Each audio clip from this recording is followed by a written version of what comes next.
feel like you really have been the brains behind some of the biggest brands, the biggest humans in Bollywood. And how has that been for you as a storyteller? I'm going to say that I am a storyteller, but I think sometimes I feel like I do it best for other people. Like I can help enhance their stories because everybody has a story to tell, right? So tell your stories. First of all, figure out who is it that you want to serve in your storytelling. Who do you want to talk to? How do you want to make them feel? How do you want to leave someone on the other end? For every story you don't tell, you lose an opportunity to impact someone. Think about it. If you have an amazing product or you're an amazing change maker, if even one person is impacted by that story that they read about you, isn't that worth it? I kind of want to start this conversation out around sisterhood and friendships. And how do you do this so well? I think a lot of it is about the realization that like friendship really is, it doesn't have to be a two-way stream. It just has to be people that are just willing to be there for each other, give to each other, hold each other's hands, and that's really all it is. I mean, the minute you start putting expectations, that's when things get a little bit complicated. So for me, I think I come from a space where I think I set an intention every day where I'm just like, you know what, today I'm just going to be the version of myself that helps people, that's radically generous with whether it's giving someone a recommendation for a restaurant or it's being there to be a shoulder to cry on for someone, or if it's just, you know, watching someone's kid when they go to the bathroom. Like, I'm quite okay with all of that stuff, you know, and I think that what tends to happen is the universe just gives back to you because when you start being that person, the universe makes you meet people who are exactly like you, who give equally, and then it just kind of becomes one big circle of like givers giving, givers, givers giving, givers. So I'm lucky. I think that most of the people that I have in my universe right now are really people who are honestly just like me. Same levels of generosity. They're also givers. So yeah, I also believe your vibe attracts your tribe. So when you become like this, the people that you attract are naturally going to be those people. Yeah. Well, I feel like you do that so well. And I remember us meeting vividly on a bus. On a bus?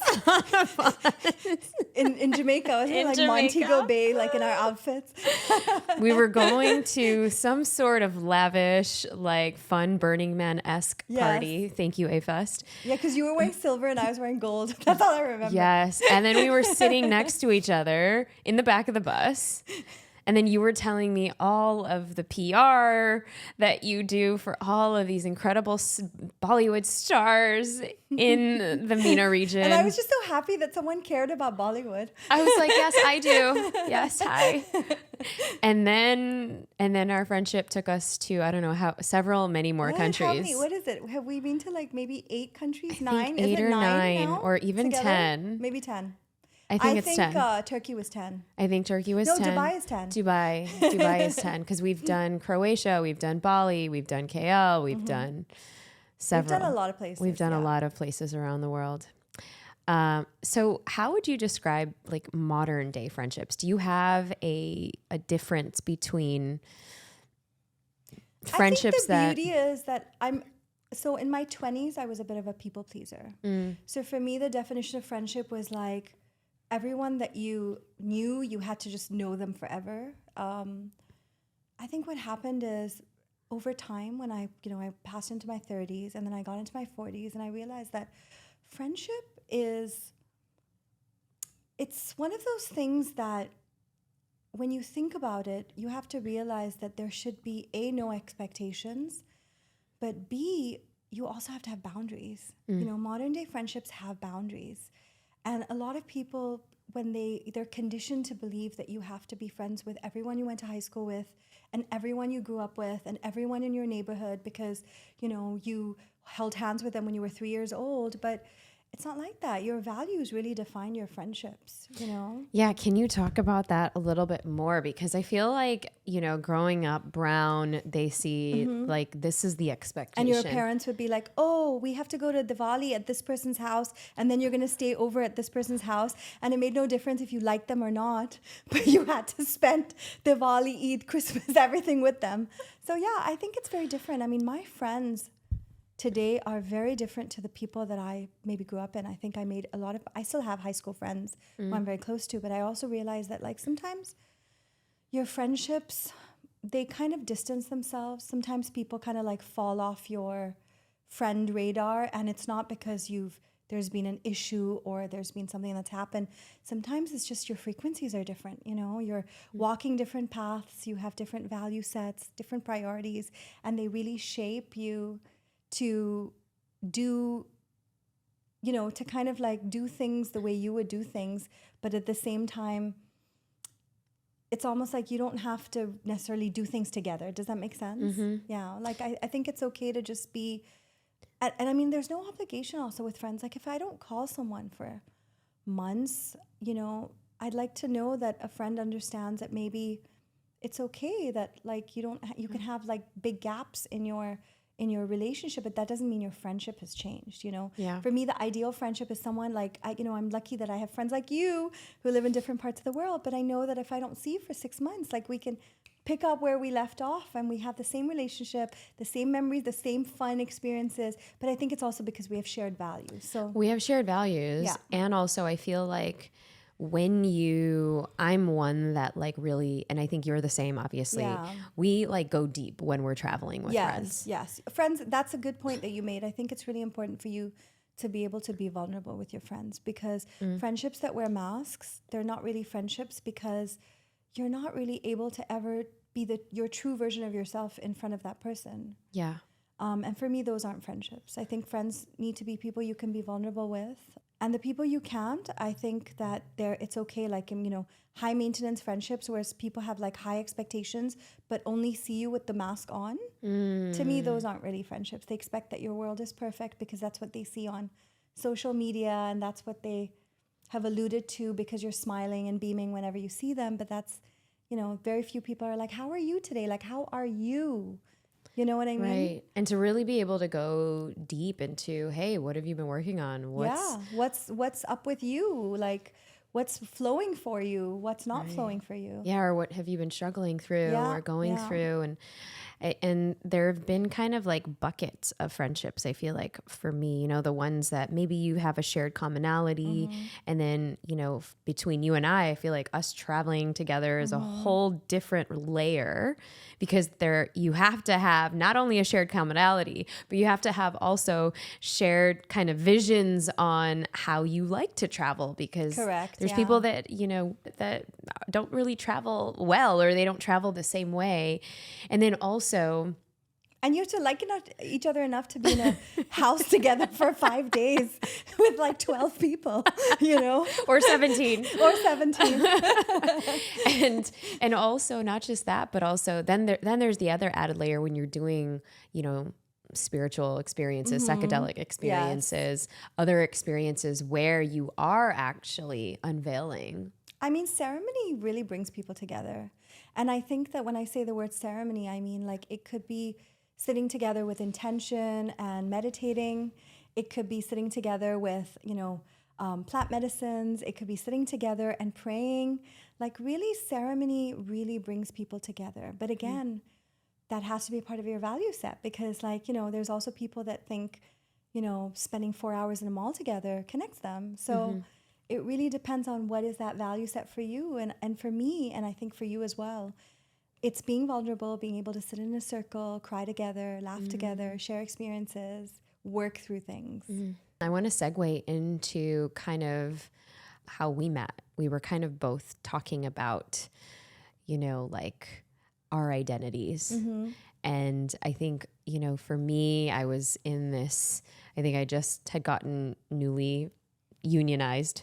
Unioned. I wasn't saying marriage at the time. Were you already unionized? I can't remember if I met you when you were already unionized or not. I was. I had already reunioned, aka married. I wasn't using the word at the time, with Ajit, and that was the time he actually couldn't travel because we were waiting for his green card. So I was representing for the both of us at that A-Fest. But I'd actually met you. Well, I'd met you guys before. In Cancun. But I never like really interacted with you both. Right. Yeah. Right. I remember meeting you there too. Yeah. And I was also kind of shifting in this new identity of motherhood or wanting to start a family. You know, I wasn't pregnant yet, but I mean, that was in my mind, that was in my vision. And then also being kind of this person, you know, with Ajit at these events. And that was interesting, and it was different. And then, and I know we shared commonality of identity, and I want you to kind of share your whole framework of identity, because we're also sitting in the place that you were born. Yep. Identity is a really interesting one for me, because I actually think it's one that I'm still working through. I was born in a country that doesn't recognize me as a citizen of this country. Yet for me, this is really the soil that I come from. So when I would travel and people would be like, "Where are you from?" I would say, "I'm from the UAE. I'm from Dubai." And then the next question would be, "But where are you really from?"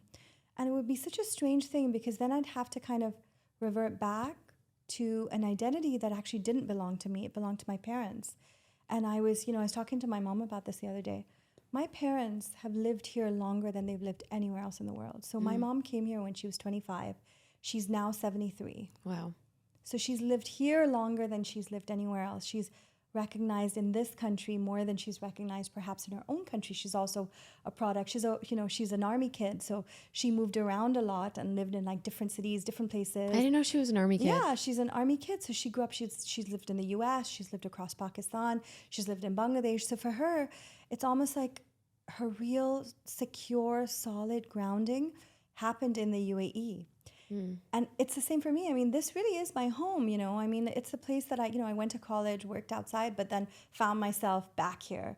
My family is here. My grandkids, my nephews are here. And more so, I think that like, I feel really proud to be from this country. So it's weird, because it is my identity, but it isn't my identity. And the identity that I actually have is something I struggle with, because I feel like I find it hard to connect to it. Like culturally, it's something that was given to me, but it's almost like I don't really have much of a emotional charge to it, you know? Well, I think for people who don't understand context, Yeah. what happens when you're born in the UAE? So when you're born in the UAE, just because of the way the country is, 25% of the population are made up of UAE Emirati nationals, approximately. I might be wrong. But the rest of the 75% are made up of expats that come to work here. And obviously, just because of, them kind of protecting their identity, whether you were born here or not, doesn't necessarily guarantee that you'll get a passport. Right. And that's not a conversation that's happened. It may happen in the future, which would be great. But there's a lot of children like me that were born here. Their families have been here for the last 2 or 3 decades, but they, like me, have passports from other countries, countries that most likely they've never lived in. So it's interesting. So I just want to give examples. So because I'm born in the US, I have a US passport. Correct. So if I was born in the US or in the UK, I would also have a U.S. passport, but because I was born in Abu Dhabi in the UAE, I don't. Which, I mean, look, the country gives us so much more. Like, there's a lot of security. There's a sense of like stability here. But I think that nationality is one that kids like me battle with a little bit, like identity, not nationality, identity, because there'll be some that will, change their passports, or they'll be British, or they'll be American, or they'll live in other places. But I think in my case, I mean, I see myself very much as a global citizen, but one whose real identity is of the UAE. But at the same time, as much as I recognize it, perhaps it doesn't recognize me the same. And how have you like alchemized it, or kind of what has been coming up? I mean, I that? think for me, the key was not to be not okay with not being accepted from the country, but to be okay with my ancestral history. Because I spent a lot of time with a lot of negative charge and emotion around the passport that I have, because I would sit in anger and be like, oh, but because I have this passport, I can't go here when I want to, and I can't do this when I want to, and I can't do this, and I'm not recognized, and I can't, get this job because I have a South Asian passport, etc.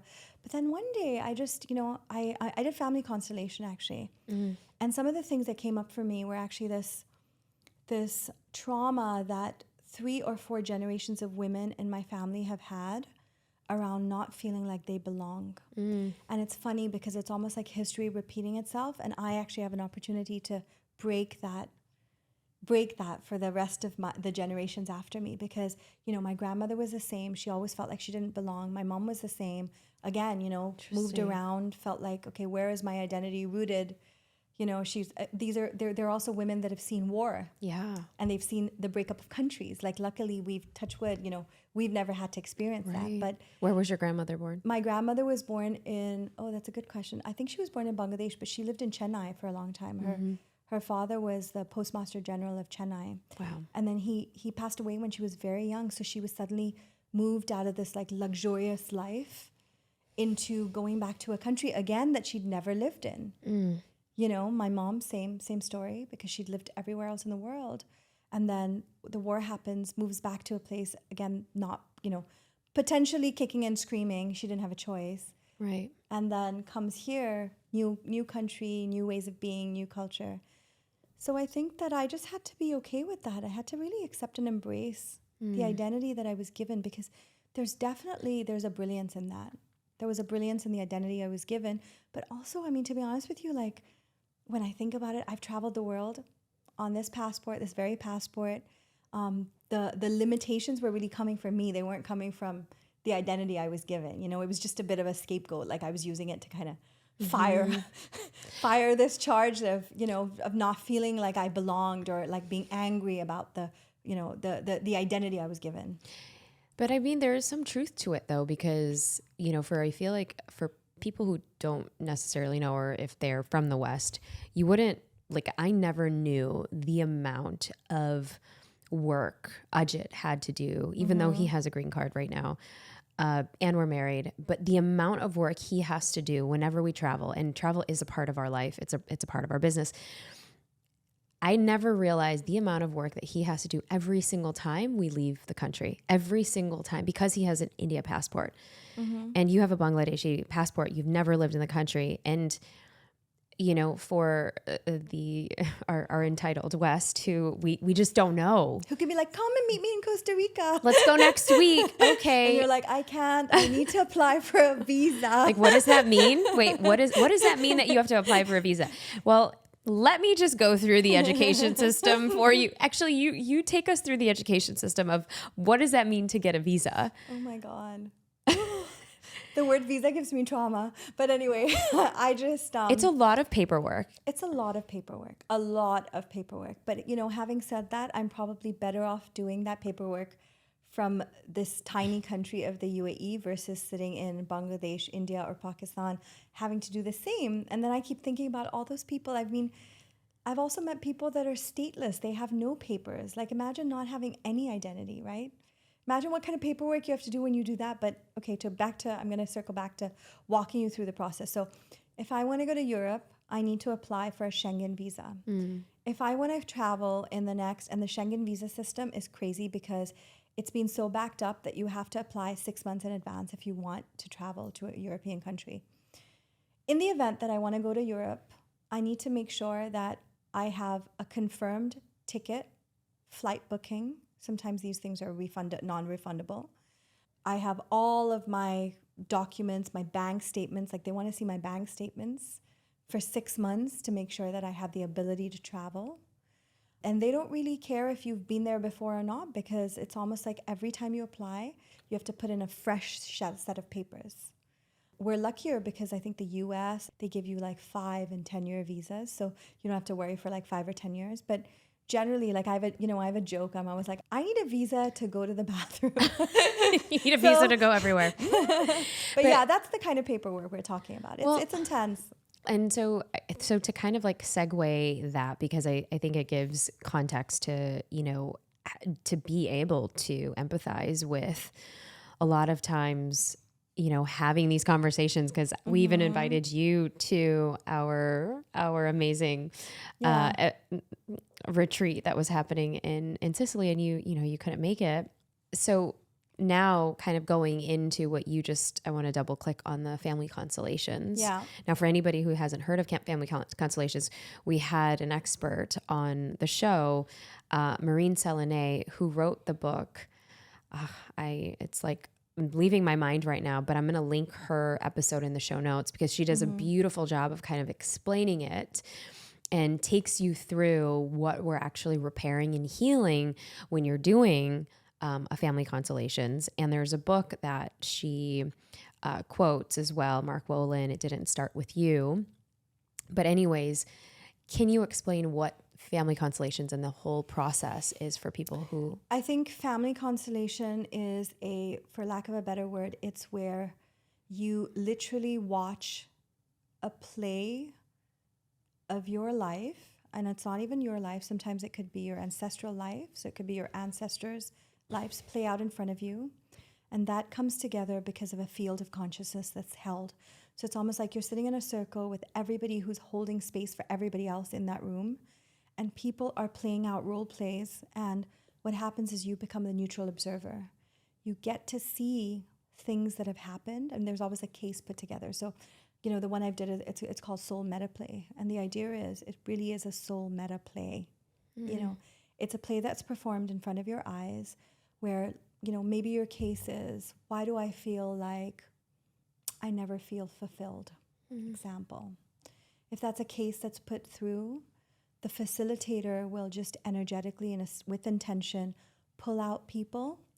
And they will, I honestly, it's like magic. I don't understand how it works, but I know that it's a field of consciousness that's built. And that field allows for the flow of a story to be told, And it's pretty fascinating. I've done it a few times, and the stuff that I've seen and and I'm not just talking about being in one that was for my own case, but sometimes you're playing out someone else's life story and you don't know why, that you've been pulled into a circle and suddenly you started behaving like a man and you've ground yourself and you realize it's because you're playing a male masculine figure in their story, in their ancestral story. But very powerful tool. I highly recommend it for people looking for answers that they don't, things that they don't understand, and sometimes ancestral trauma as well.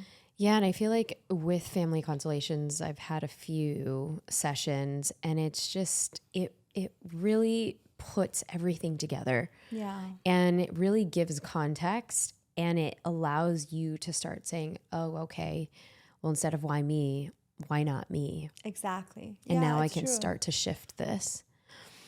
And so it takes me through, well, this, my next segue of you as a storyteller. Tell me about that, because I feel like you really have been the brains behind some of the biggest brands, the biggest humans in Bollywood.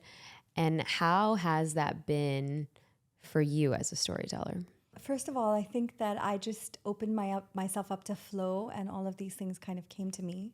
I never intended for it to happen like that. I think I'm really lucky because I feel like there was definitely some divine, like quantum intervention in my existence that allowed for all these cool opportunities to come for me. But what does it mean to be a storyteller? I think to be a storyteller, and I'm going to say that I am a storyteller, but I think sometimes I feel like I do it best for other people. Like I can help enhance their stories because everybody has a story to tell, right? So sometimes there'll be fascinating, big, huge, glamorous stories, and sometimes there'll be simple but beautiful stories. So to give you an example, when we started off, so my brother and I run a PR agency, a communications agency, I'm going to say. And we started off because we set the intention that we wanted to tell stories of brands and individuals who had stories to tell for products or their businesses or them as a service provider, but they were too intimidated to get into the whole like large scale PR scenario. So to give you an example, one of the stories we told was she's a family friend of mine. She came to us and she was like, listen, I've just been recruited as one of the only women from Pakistan to go and live with the Shaolin monks. Oh, wow. For 6 months. And she's like, I feel like it's something that would be amazing, because it just tells other women, especially Muslim women, that anything is possible. You know, if you set your mind to it, you too can like train with the Shaolin monks. You can be strong, you can be powerful. And I really want to tell this story. So, I mean, I was so fascinated. I said, you know what, I'm going to help you tell your story. Mm. And so we pitched it to a couple of places, and we kind of really went deep with her. We asked the right questions, and we were like, okay, who is it that you want to serve in your storytelling? Who do you want to talk to? How do you want to make them feel? Mm. You know, how do you want to leave someone on the other end? Like for me, if I was that person, I want to make sure every reader, especially women Right. who are young girls, are like, you know what? I can dream of becoming a kung fu fighter. I can go and train with the Shaolin monks. I can serve. I can protect my country. I can protect my people.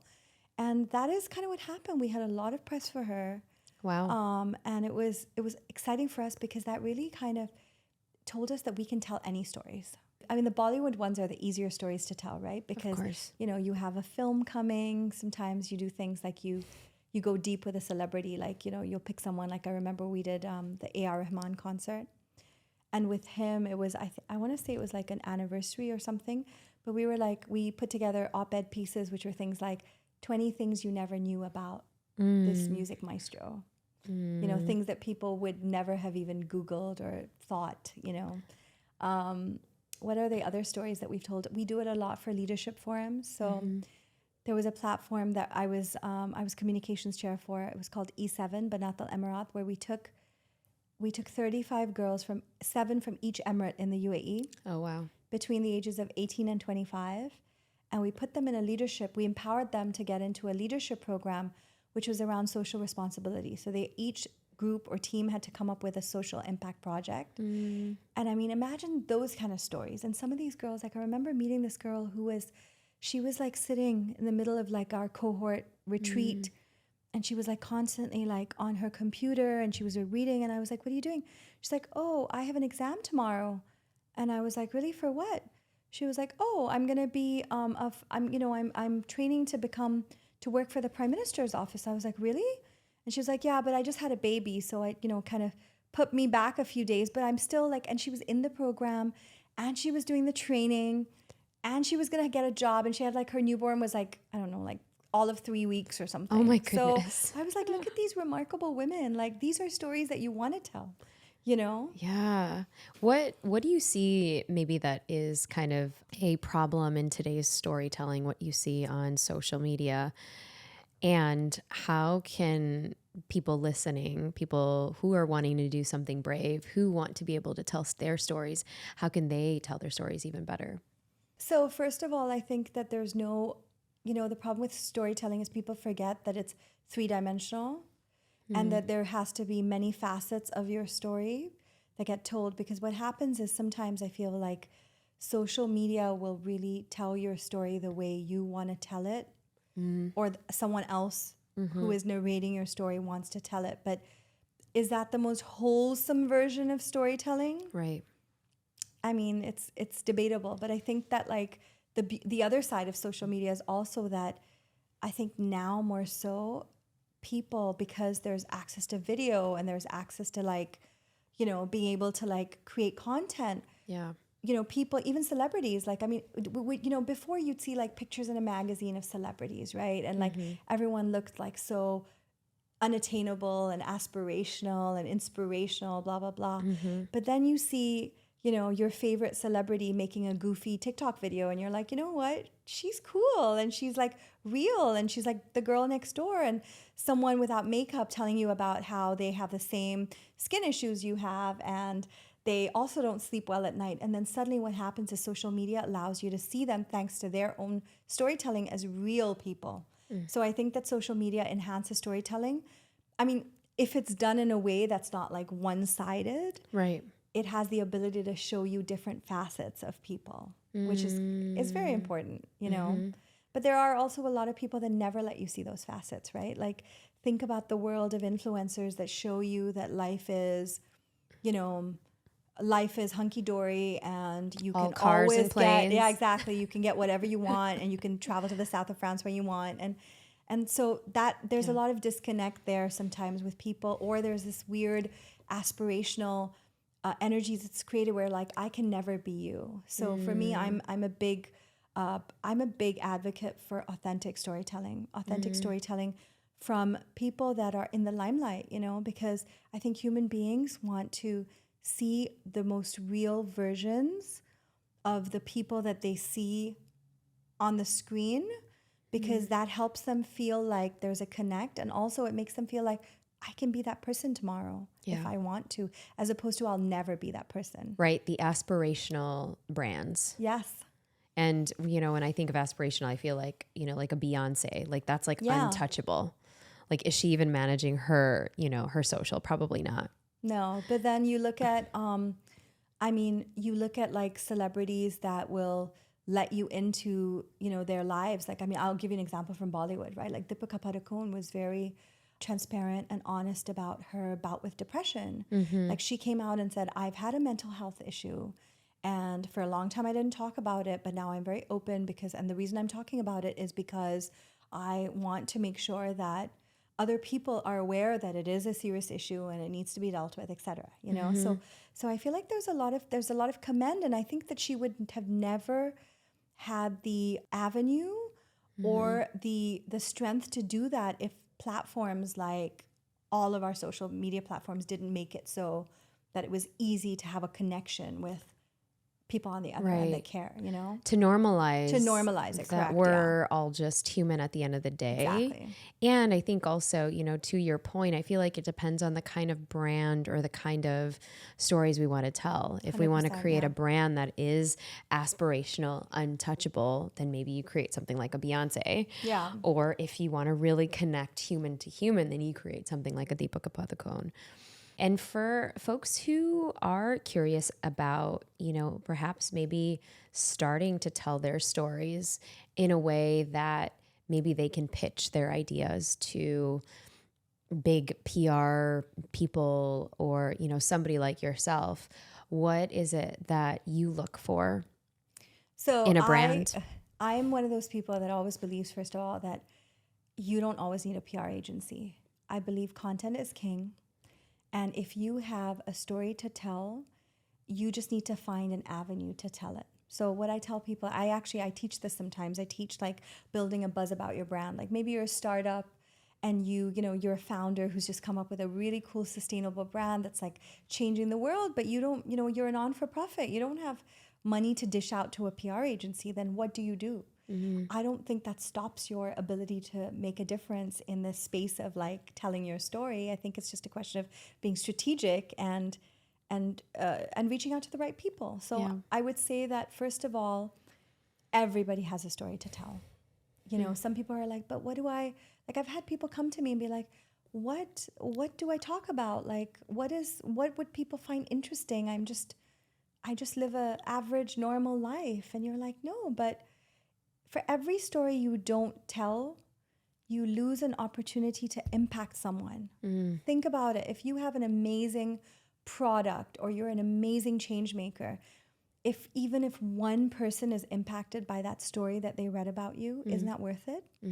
So for me, I'm like, tell your stories. First of all, figure out what it is. What is your authentic story that you want to tell, right? Are you a coach that's changing people's lives? Are you... do you have a brand that empowers a certain community of people?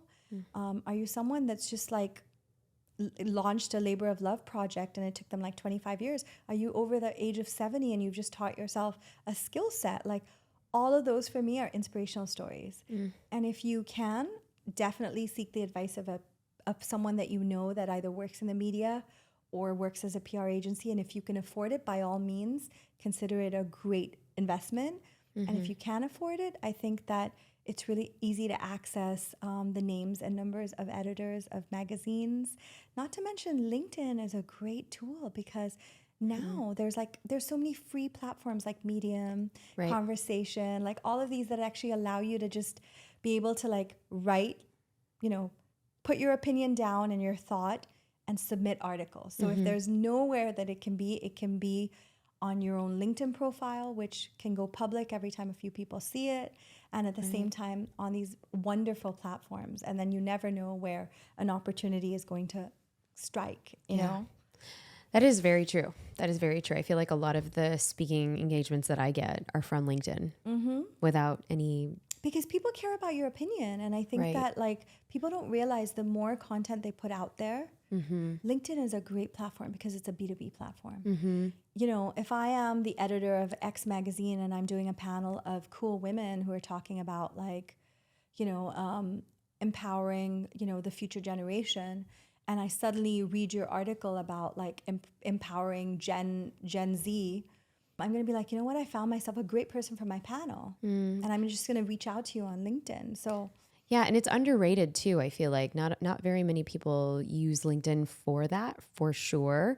And of course, TikTok has its place, Pinterest has its place, Instagram of course has its place.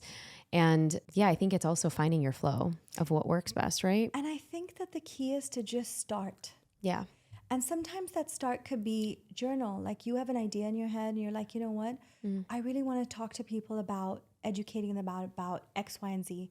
I don't have a brand. I don't have anything, but I see myself as an opinion maker. How do you start? You start by journaling, putting your ideas down on paper. And then what happens? The next time you see someone that knows someone that knows someone, you're like, hey, listen, I know you know so-and-so. I have a great idea for a pitch. I'd like to talk about like the 7 reasons why, you know, cyberbullying should be banned, you know, and like ways that people can ban it. Like Right. people are always interested in good content. And I think that like passion and authenticity, when that comes forward, it's a no-brainer. It's a no-brainer to sell and to pitch. So many amazing mic drop gems, of course. And I feel like we can go all day about talking about several different avenues, kind of like how we did today before we get into our igniting round. But I want to just honor you because, I mean, I feel like today we took a journey starting out with friendship. And you are one of my deep soul sisters, Kala to my kids. And life has just been more fun with you in it. You've also been the queen behind all of the PR for the book. That Suck Now I feel What? the same about you. That's literally been around the world. We're just making the rounds here in Dubai. But I mean, yeah, and I just want to say thank you for being in my life. Well, thank you for being in my life. I mean, what are the chances we sat next to each other on a bus and became besties? You know? While in costume, while in full costume. If there's a picture that I can find from that. I think I have a picture. Okay, send it I'm and we'll gonna put find it. Yeah. We'll put it so you guys can see how the stars aligned that night. But also, I feel like taking a tour from friendship to then identity to land at storytelling. I think that, you know, that is the gifts that you do, and you do so well. And I'm so glad you were able to sit with us at the Brave table. Thank you for having me. So, as I get into the final round, what are you braving currently?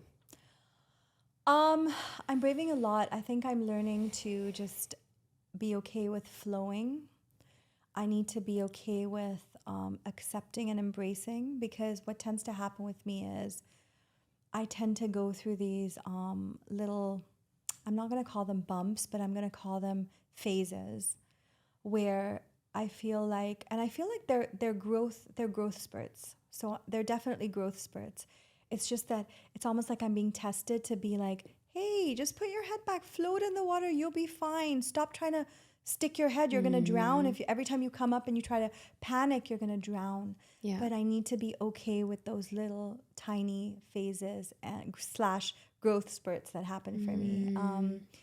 They require a lot of bravery. I'm also learning to deal with limiting belief systems. Some that, I mean, like I recently found out, I work with a mentor, and she said to me recently, she's like, do you know that you have an association of fulfillment with death?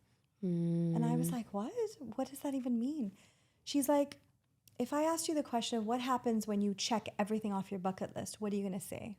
And I was like, I don't know. She was like, the thought that your subconscious has is that after you've checked off everything in your bucket list, there's nothing left to do but die. And the reason we have that, this is really interesting, and I think it's true for both of us, is because as South Asian parents would always say things like, oh, I put my kids through college, now I can die a happy person. And, and for me, it was validated because I lost a parent. So what happens, your subconscious is like, you know what? when you feel a sense of complete fulfillment, maybe you die. And so what are we going to do as your subconscious that only cares about keeping you alive? We're going to keep you in a space where you're never fully fulfilled. You're never fully fulfilled. So you're going to continuously. So you have to be aware of that. You have to be aware of that dialogue. So I'm constantly making myself aware. And the minute my brain starts to wield off to the other end, like I have to rein it back in and be like, hey, no, it's safe. It's safe to be fulfilled. It's okay to be fulfilled. Like, it's your right. Like, you don't have to think that you're going to die because you were fulfilled. You know? Because that's our subconscious programming. Yep. I love that. What does it mean to be brave? This is a great question, by the way, when you asked it, because I spend a lot of time thinking about it. So for me, when I think of the word brave, I think of, that like cliff diving experience in Croatia. And I'm like, so there's two options, right? To be a brave person is someone who just like says, dear God, save me, and jumps. But I think for me, the brave person is the person that holds their own hand and then does it. Because for me, to be brave is to be so comfortable with yourself that every time you're put in the face of anything that's challenging, you can be like, we got this. We got this, Because I know that I have you inside me, and me and you together can do anything. So that's what bravery means to me. Oof. And one word that describes the season. Sit back, relax, and watch the show. I'm sorry, that wasn't one word. It was a sentence, but you know what I mean? Just embrace. I love you, Tehzeeb. Thank you for being on. And where can we get a hold of you and everything? You can find me on Instagram. My content is very eclectic, sometimes weird and wonderful. We also have an agency account, so BuzzyBee Comms or BuzzyBee Communications. And I'm always open to answer questions if somebody emails me. And as long as I have the know-how and the ability to serve that way, I'm happy to do it. Until next time on the Brave Table.